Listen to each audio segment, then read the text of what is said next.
Hello friends, how to read English की series में ये मेरा 6th नंबर का वीडियो है।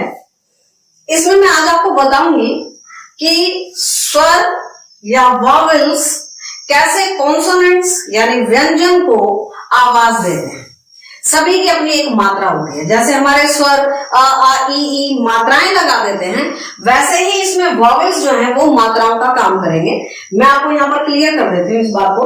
आप सोच रहे होंगे बहुत दिन हो गए, इतने वीडियोस दे दिए, मैम ने बोला था कि रीडिंग इंप्रूव होगी, बट बेटा रीडिंग का मैंने आपको पहले बताया था कि मैं बेसिक यूनिट से ही शुरू करूंगी और अल्फाबेट से ही मैंने उसको उठाया है। और अब तो हम यहाँ मात्राओं तक पहुंच चुके हैं। नेक्स्ट जो अपना आएगा स्पेलिंग्स को बनाना ही आ जाएगा, है ना। और स्पेलिंग बनाना आएगा तभी तो हम रीडिंग भी करेंगे। तो बस अब बहुत करीब है हम रीडिंग के कुछ रूल्स होंगे, वो मैं आपको रीडिंग जब शुरू करेंगे उसके पहले मैं आपको सारे समझा दूंगी। बट अभी हम पहले एक बार ये मात्राओं पर थोड़ा फोकस करते हैं कि हमारे वॉवेल साउंड कैसे देते हैं, कॉन्सोनेंट्स को। मान लीजिए अब जैसे अ है, हर व्यंजन में, हर कॉन्सोनेंट में मैंने आपको बताया था कि एक अ तो अंदर रहता ही है, लाइक अ सॉल्व। बट अगर हमें उसे आ बनाना है तो हमें ए देना पड़ेगा, ए साथ में लिखना पड़ेगा या तो डबल ए। मैक्सिमम ए से ही कवर हो जाता है। जैसे मान लीजिए अब आपको स्पेलिंग बनानी है कार, तो सी से बना क A R, car. Jar, J A R, jar. मतलब ये आ की साउंड दे रहा है ए। क्लियर हो जाएगा। अब ये छोटी ई की मात्रा का काम होता है आई का।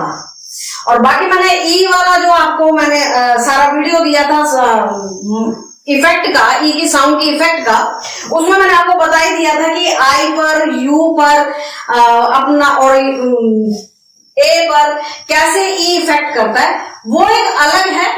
उसके अलावा अगर कॉमन में अपने इसको पढ़े तो आई जो है वो ई की साउंड देगा। जैसे मैंने आपको लिखना है पिन,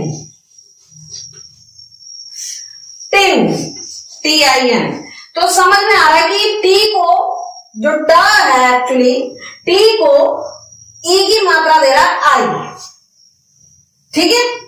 अब ये डबल ई किसकी साउंड देगा? बड़ी ई की मात्रा। बड़ी ई की मात्रा लगानी हो, अगर हमें थोड़ा लॉन्ग में ई को बोलना हो, जैसे डीप, तो डी डबल ई पी। हम यहां पर आई नहीं लगा सकते, वो तो डिप हो जाएगा। बड़ी आवाज देनी है तो deep double E P, deep.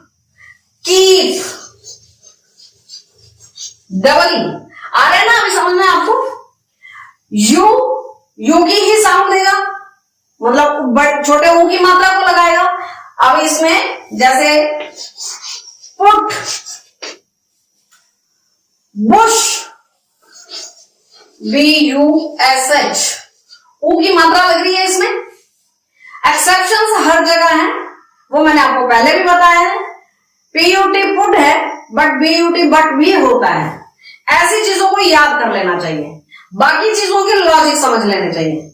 Logic, learning plus cramming, ये आपकी एजुकेशन को कंप्लीट कर देता है। बड़े ओ की मात्रा लगानी है तो डबल ओ का हम यूज करेंगे। जैसे मान लीजिए स्पेलिंग लिखना है पूल, POOL, पूल।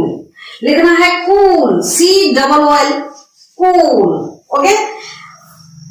ई की जो साउंड, ए की जो मात्रा है वो ई पर डिपेंड करती है, और ये बहुत जगह ट्विस्ट करती है। वो आपको जो मैंने पहले ई की साउंड समझाई थी उससे ही आपका कवर हो जाएगा, वो आप ध्यान दे देना उस पर, आपको ये आ जाएगी। आगे ए, यानी कि दो मात्राएं ऊपर जो टू पोनीज बन जाती है, ए। इसके लिए आप बोलकर देखो ए आई, ए जैसे pen, PAIN, pen. Drain, DRAIN, drain. आपको लग रहा होगा कि ये ए की स्पेलिंग AI की साउंड में आ रही है। ओ बिल्कुल सिंपल है, ओ ने ओ की ही आवाज देनी है। जैसे कि coat, cot, pot, dog, simple है। इस मात्रा में थोड़ा सा आओ की आवाज, तो ओ यू, आओ। आओ इन द सेंस, जैसे मैंने आपको बताया साउंड, SOUND साउंड। इसमें ओ और यू औ की मात्रा लगा है। औ की मात्रा यानी कि ऊपर 2 पोनील प्लस नीचे स्टिक, ये ओ और यू की मात्रा से इसे कवर हो जाएगा। एक बार इसकी और प्रैक्टिस कर लो बेटा। ये हिंदी में लाइक 12 खड़ी वाला आपका काम करेगा, क्योंकि जब तक हमें शब्द ही बनाने नहीं आएंगे, हम अक्षरों को समझ के बैठे हैं, समझ चुके हैं, अब हम शब्दों पर हैं, वर्ड्स पर हैं। वर्ड्स के बाद अब आपके सेंटेंस शुरू हो जाएंगे और सेंटेंस इन द सेंस हमारा रीडिंग शुरू हो जाएगा। ठीक है, तो इसको और अच्छे से कर लो, प्रैक्टिस करना बहुत जरूरी है। मिलते हैं नेक्स्ट वीडियो में। Good luck.